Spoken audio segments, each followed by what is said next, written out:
Good morning. So today I have a quick book review on Lawrence Block's A Walk Among the Tombstones. This is a reread for me. I gave this book a 3 out of 5 stars. This book was published in 1992. The movie with Liam Neeson came out in 2014. This really is a tale of two books, which I will get into. At least for me, that's my opinion. But if you're interested in reading this book and you don't want any spoilers, probably stop now.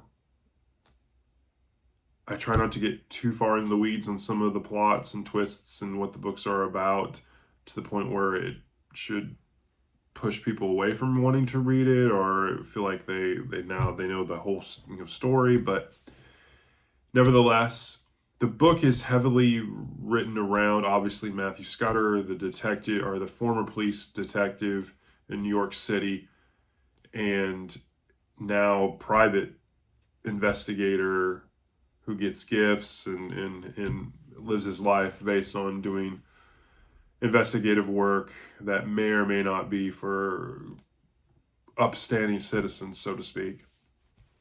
This particular book follows some pretty, again, I've said this before, Lawrence Block does not hold any punches when it comes to writing. It's very gritty, dark, unapologetic writing. The premise of the book really is around a character and his side characters and abducting of women and sodomy. And they rape and abuse women, and they do it systematically in the sense that they go after people, especially drug dealers who have lots of cash, and they do kind of a kidnapping. If you want her back, give us this kind of money and do a drop, and then we'll give you your wife back. And they've done this a couple of times, and then Scudder gets pulled into it, trying to help identify and try to put together bits and pieces. Most of the women come back already murdered and brutalized in pieces, and it's very gritty in that sense. The scope of this is really, really good.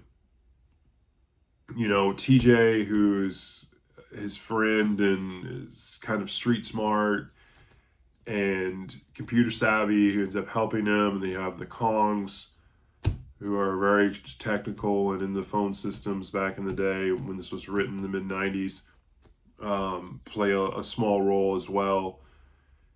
It's a revenge story. He definitely has. It's definitely heavily around his alcoholic tendencies and being an AA and a recovering alcoholic, and so it's a good book.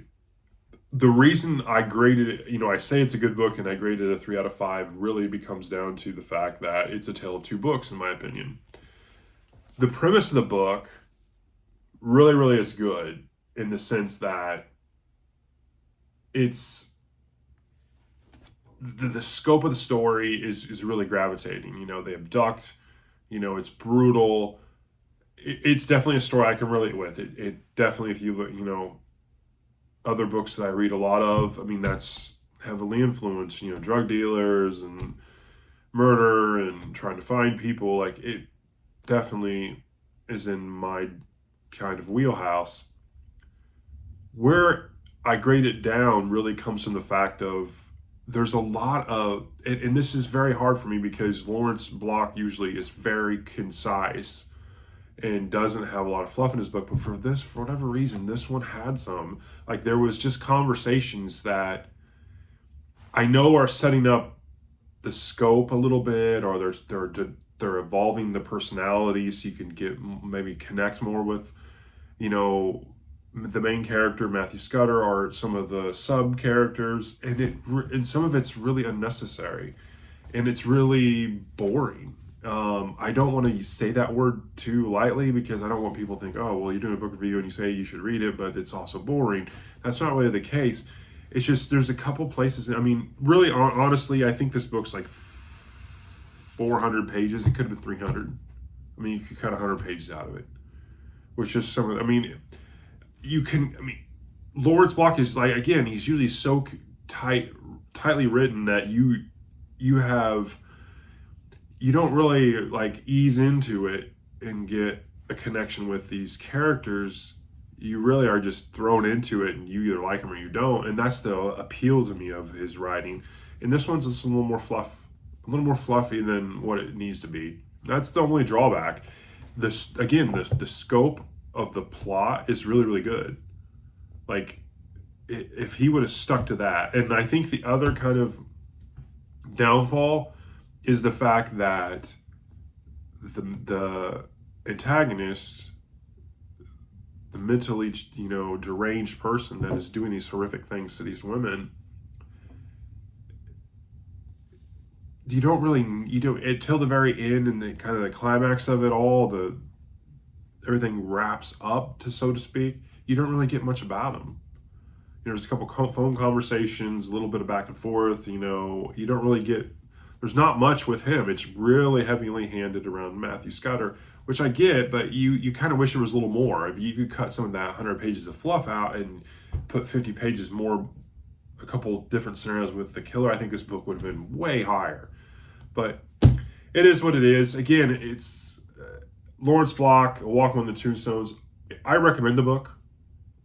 It may not be the first one I would recommend to read in the Matthew Scudder series, but I recommend the book. It was 3 out of 5. And that's the review. Hope you're having a great Monday. Thanks.